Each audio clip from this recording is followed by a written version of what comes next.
come down, be still in their face. There's no way I could ever forget. For as long as I live, and as long as I love, I will never not think about you.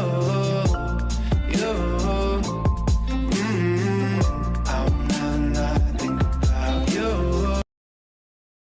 Assalamualaikum warahmatullahi wabarakatuh.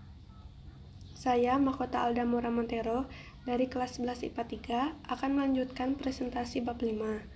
Namun sebelumnya saya akan memperlihatkan media dan catatan saya. Waiting for going home feels like 1,000 hours. Going on the way home feels like 1,000 miles. Maybe wanna just get along and work, but it seems like it never works. I'ma get some bottles of pills on the way back home.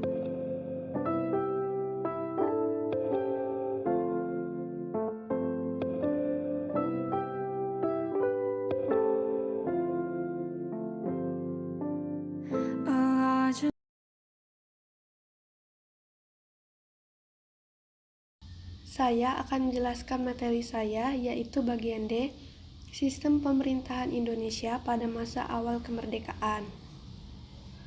Salah satu hasil sidang kedua PPKI pada tanggal 19 Agustus 1945 dan 12 September 1945 adalah dibentuknya Kabinet Presidensial atau Kabinet Republik Indonesia pertama.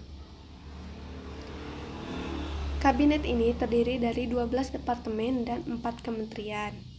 Namun, usia kabinet ini tidak berlangsung lama, yaitu mulai 12 September 1945 sampai 14 November 1945. Sebab, mulai 14 November 1945 sampai 29 Januari 1948, Indonesia menggunakan sistem parlementer.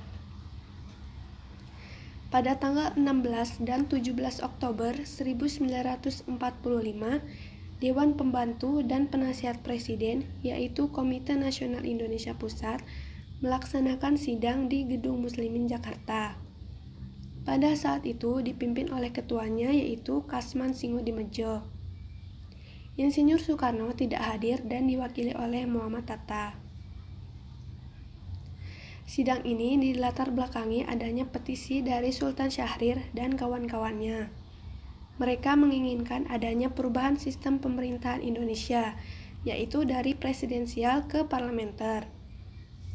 Menurut mereka, sistem presidensial, kekuasaan presiden terlalu besar, dan pada saat itu, sistem parlementer lebih cocok diterapkan di Indonesia, karena Indonesia memiliki berbagai paham dan pandangan politik.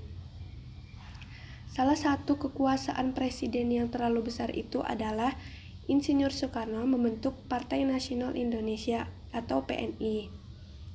Menurut Soekarno, PNI ini didirikan karena Indonesia baru saja merdeka, jadi rentang adanya pemberontakan, baik itu dari dalam negeri maupun luar negeri. Berbeda dari kubu Sultan Syahrir, mereka beranggapan bahwa PNI ini dapat digunakan sebagai alat pengontrol penguasa terhadap krisis masyarakat. PNI ini juga bertentangan dengan Undang-Undang Dasar 1945 Pasal 28 tentang kebebasan berserikat, berkumpul, serta mengeluarkan pikiran dan pendapat. PNI ini juga dianggap mengkhianati nilai-nilai demokratis. Langkah pertama yang dilakukan oleh Sultan Syahrir adalah meningkatkan fungsi dari lembaga legislatif, karena lembaga legislatif merupakan pusat kekuasaan dari sistem parlementer. Namun, karena pada saat itu belum ada DPR dan MPR, maka Sultan Syahrir meningkatkan fungsi dari KNIP sebagai lembaga legislatif. Pada saat itu, sidang berlangsung sangat gaduh. Mereka membahas mengenai wewenang KNIP. Namun akhirnya KNIP mendapat persetujuan memperluas fungsi dan wewenangnya berdasarkan Maklumat Wakil Presiden nomor 10 tanggal 16 Oktober 1945. Isi dari maklumat tersebut adalah bahwasanya KNIP sebelum adanya DPR dan EPR mendapatkan kekuasaan legislatif serta dapat ikut menetapkan garis-garis haluan negara.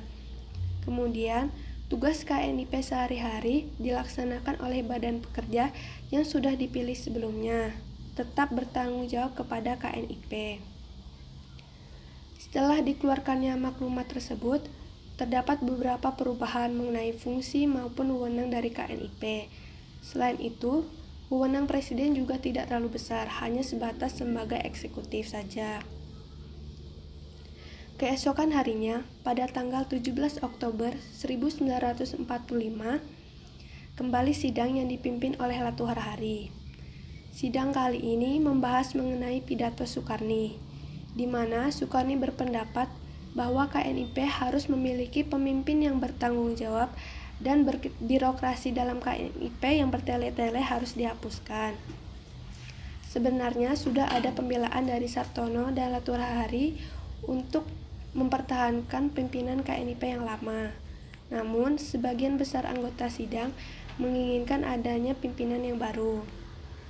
Sejak saat itu, nama Sultan Syahrir dan Amir Syarifuddin lah yang dicalonkan sebagai ketua KNIP.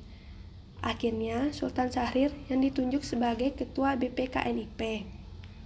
Itulah awal karir dari Sultan Syahrir pasca proklamasi. Itulah juga yang menyebabkan dia memiliki kekuasaan untuk menuju kursi Perdana Menteri. Ia menjadi ketua BP KNIP juga memberinya kekuasaan untuk melaksanakan cita-citanya untuk mengubah sistem parlementer ini. Kiranya hanya itu yang dapat saya sampaikan. Bila ada kesalahan mohon dimaafkan. Wassalamualaikum warahmatullahi wabarakatuh.